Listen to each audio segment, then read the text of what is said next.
Majesty, good morning, good morning. I want to get to all of that in just a second because a lot of that we're watching and we think, wow, she's just like us. We have those same feelings. But let's talk about the UN first. I feel like the world is in such a dark place right now. Mm-hmm. And I've heard you give speeches and I feel that there is light there. Mm-hmm. Where do you find that hope and how do you convey it? Well, you're right. I think our world is at an inflection point, and it seems like polarization is really a defining feature of our world. Mm-hmm. Whenever we see somebody who disagrees with us, it's become natural to demonize them. Yeah. And when you see everything through a political lens, it becomes very difficult to come together over any issue. Mm-hmm. And the irony is that the issues that we're facing today, from climate change to migration to inequality, those all need solutions that come from collaboration. So if we're not talking to one another, we're not going to be able to find resolution to some of these issues. And I just feel like we need more engagement that is rooted in optimism and hope, rather than, fear. And, there's this wave of populism around the world that's using people's fears and insecurities for leaders to gain popularity, mm-hmm. And that's not very helpful. It's not finding solutions. So I think we need to focus more, not on the why, for example, mm-hmm. when it comes to climate change, but on the how. Mm-hmm. How do we find solutions? At the COGEX, you gave a beautiful speech and you talked about how you used to think that strong leaders were tough and led from the front of the ship. Mm-hmm. But as you've grown, you realize that great leaders actually lead from the back of the ship. They're behind, they're mm-hmm. watching how things unfold. And in your opinion, those are the kind of leaders who I think to be a strong leader, you need to follow the great movements that actually lead to people's engagement and lead to participation that leads to change. You have to have some self-doubt. What we're seeing today is so much, I called it, certainty on steroids, where you're not questioning yourself and you think that your opinion is right. I think we could all benefit when confronted with an opinion that differs from ours, in just maybe replacing defensiveness with curiosity. Yeah. Because you could learn something new, and it doesn't mean you have to agree with the other side, but you can try to find a little bit of a middle ground.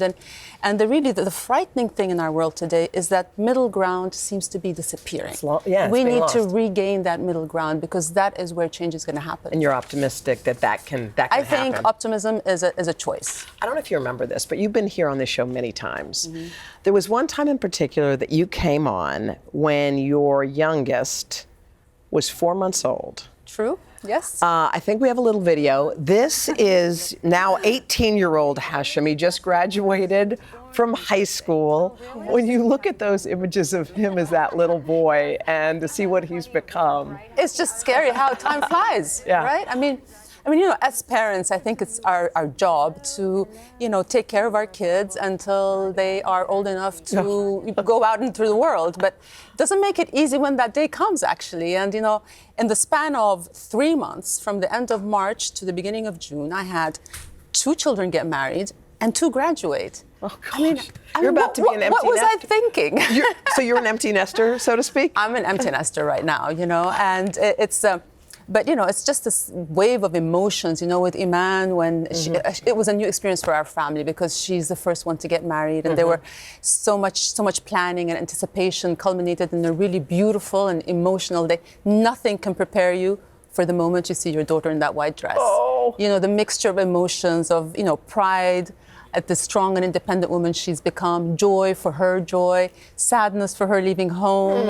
It all comes together and nothing can prepare you for that. Well, just to brag on your kids a little bit, Crown Prince Hussein went to Georgetown and the Royal Military Academy in England. Princess Iman started in Georgetown, then transferred to New York's Parsons School of Design. Princess Salma graduated from USC, and now your son is off to college. Yeah. You did good by all your kids. Can I ask one thing that we wrestle with here when it comes to our kids? Mm-hmm. Kids and cell phones. I know this is off topic, but what's that like in your house? Is that something that you don't like to have around, your kids being on their phones? I don't think you can completely fight the trend because that's where children are. I mean, that's where the world is. Technology is all around us. You can't find it completely, but you need to regulate it. Yeah. And I think it's more about the values that you instill in your kids about themselves, the Yeah. self-confidence, the discipline. All those things are important, and that will determine how they interact with their technology.